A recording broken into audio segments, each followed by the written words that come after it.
बोलिए सदगुरु कबीर साहिब की जय। संत समाज की जय। भक्त समाज की जय।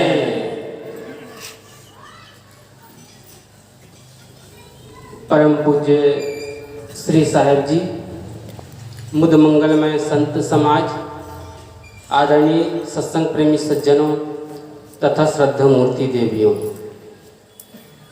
मेरे लिए कुछ देर आज्ञा हुई है, इसलिए एक कबीर साहब का एक भजन प्रस्तुत करूंगा और थोड़ा सा विचार।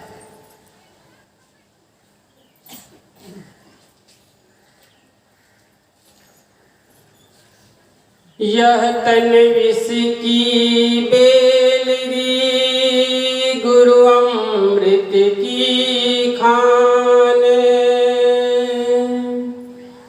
यह तन विष की बेलरी, गुरु अमृत की खान।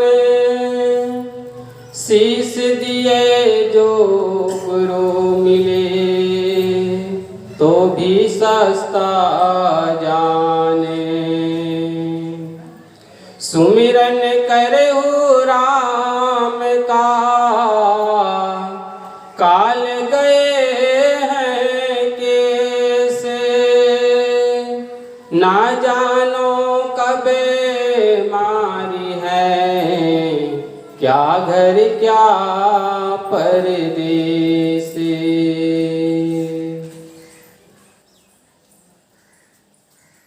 मन की तरंग मार लो, बस हो गया भजन। आदत बुरी सुधार लो, बस हो गया भजन। मन की तरंग मार लो, बस हो गया भजन। आदत बुरी सुधार लो, बस हो गया भजन। आए हो तुम कहाँ से और जाओगे कहाँ। आए हो तुम कहाँ से और जाओगे कहाँ। इतना तो दिल विचार लो, बस हो गया भजन। आदत बुरी सुधार लो, बस हो गया भजन।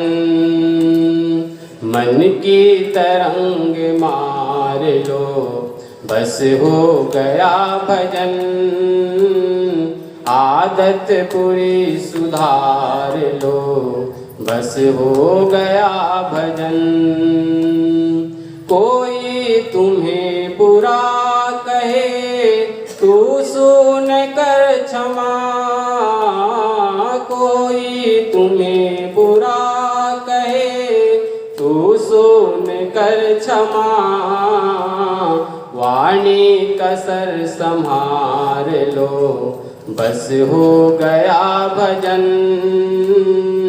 आदत बुरी सुधार लो, बस हो गया भजन।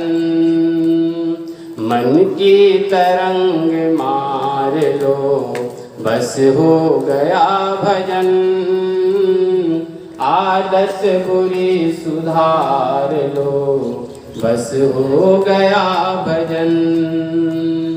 नेकी सभी के साथ में बन जाए तो करो।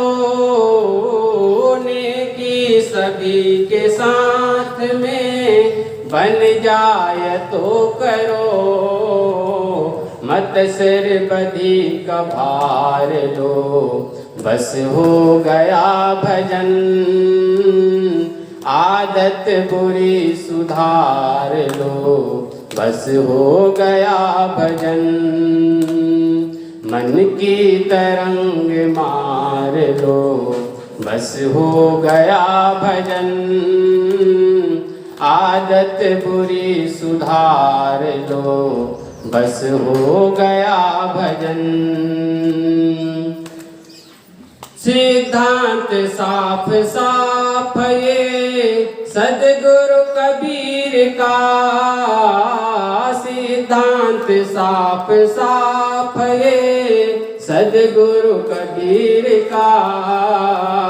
निज रूप हंस सार लो बस हो गया भजन, आदत बुरी सुधार लो बस हो गया भजन। मन की तरंग मार लो बस हो गया भजन, आदत बुरी सुधार लो बस हो गया भजन, बस हो गया भजन, बस हो गया भजन। बोलिए सद्गुरु कबीर साहिब की जय। सद्गुरु कबीर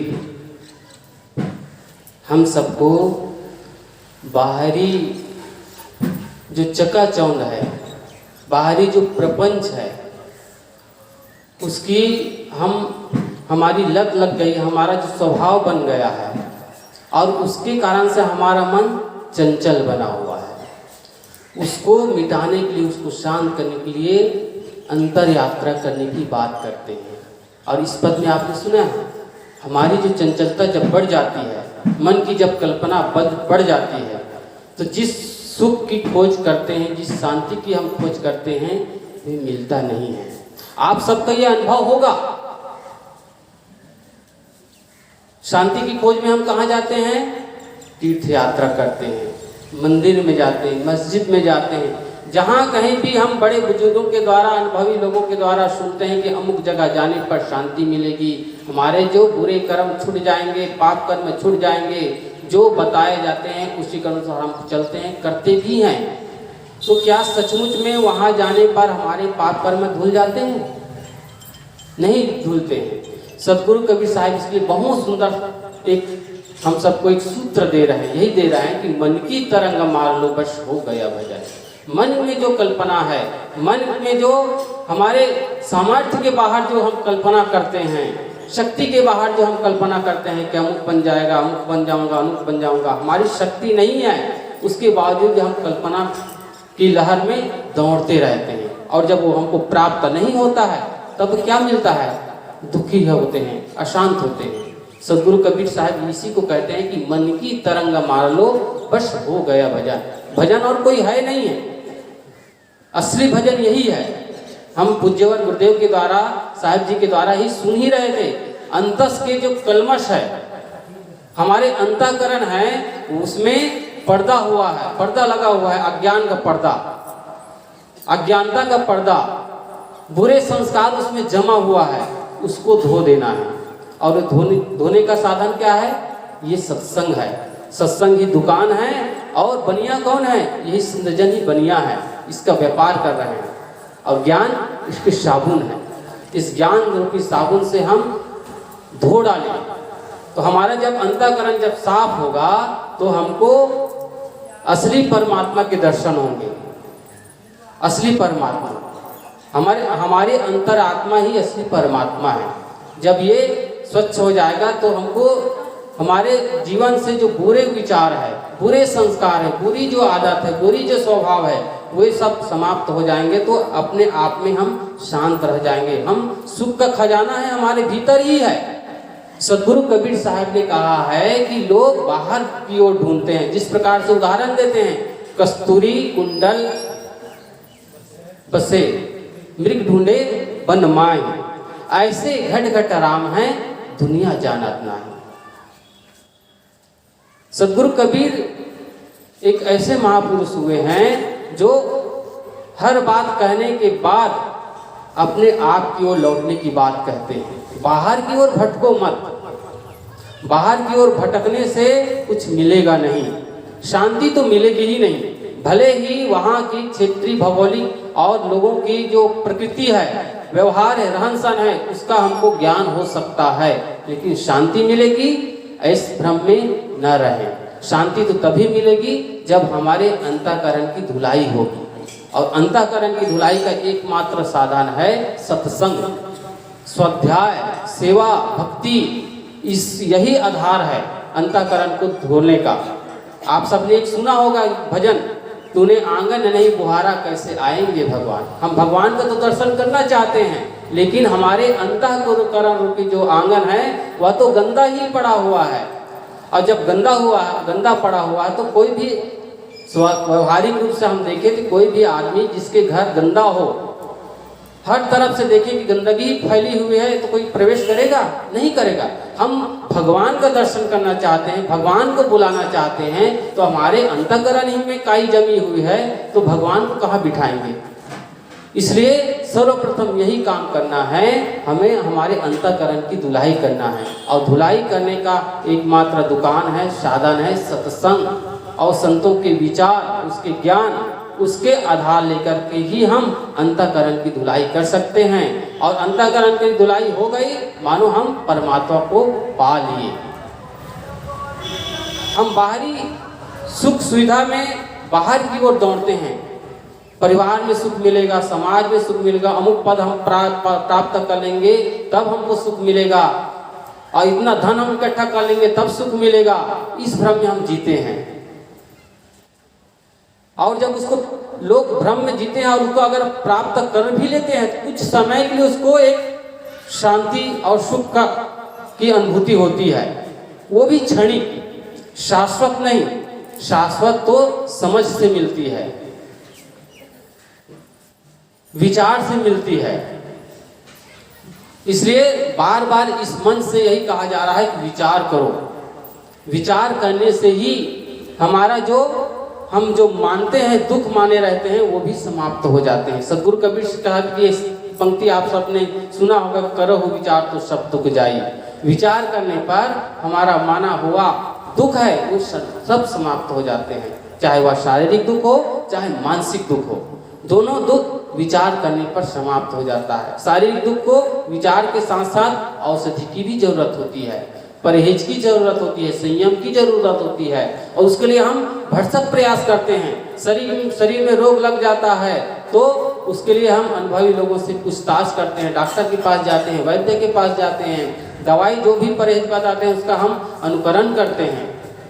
हमको ये इच्छा रहती है कि हमको ये फिक्र रहती है कि कितनी जल्दी हो मैं स्वस्थ हो जाऊं, मैं बीमार हूँ, मेरी बीमारी हो कितनी जल्दी हो, दुख है वो दूर हो जाए, इसकी तो हमको फिक्र होती है। लेकिन मन में जो दुख पड़ा हुआ है, हम मानसिक रूप से हम बीमार पड़े हुए, इसलिए कितना प्रयास करते हैं। कभी कभी सत्संग में चले गए, साल भर में कभी आयोजन हो गए, सत्संग का लाभ ले लिए। जिस प्रकार के शरीर के लिए नित्य हर रोज हम 3 टाइम भोजन करते हैं, ऐसे ही मन के लिए भी भोजन क्या है? यही भजन ही भोजन है, सत्संग ही भोजन है। ज्ञान को सुन करके उसके अनुसार आचरित करना ही ये मानसिक खुराक है। इसके लिए हम कितना प्रयास करते हैं? बहुत कम लोग प्रयास करते हैं। अभी देखिए प्रशिक्षण हुआ, ध्यान शिविर का प्रयोग हुआ, तो ये तो केवल प्रशिक्षित एक छोटा सा रूप दिया गया है। इसको लगातार हम करेंगे तभी जो हम चाह रहे हैं, सुख और शांति चाह रहे हैं, वो मिल पाएगी। इसको सुन करके घर में जा करके व्यवहार में भूल गए, लगातार किए नहीं, तो जहाँ का तहाँ हम पड़े रह जाएंगे, सुधार होगा नहीं। इसलिए सदगुरु कबीर साहब की हम ये पंक्ति याद करें, मन की तरंग मान लो बस हो गया भजन, आदत बुरी सुधार लो बस हो गया भजन। भजन करना वो भी सही है। हम संगीत के माध्यम से कोई भजन गाते हैं, भजनानंदी गाते हैं, वो भी उससे भी हमको बहुत बड़ी सीख मिलती है, शांति मिलती है। लेकिन उसके अनुसार अगर हम चले ना, गाने वाला ही उसके अनुसार चले ना, सुनने वाले का तो सुधार होगा, गाने वाला का तो होने वाला नहीं है। बस एक कला है, वो कला है। चाहे हमको भजन गाना आए या ना आए, लेकिन असली भजन यही है, बुराइयों से भाग जाना, बुराइयों को दूर कर देना, वही असली भजनानंदी है। और इसको अगर हम चलते हैं तो सच्चे रूप में हम सद्गुरु संतों की आज्ञा के अनुसार चल रहे हैं और हम नित्य का सुधार कर रहे हैं और सुख शांति को इसके आधार पर हम प्राप्त कर सकते हैं। कुछ देर मैं निवेदन किया, इतना कर अपनी वाणी को विराम देता हूँ। बोलिए सद्गुरु देव की जय।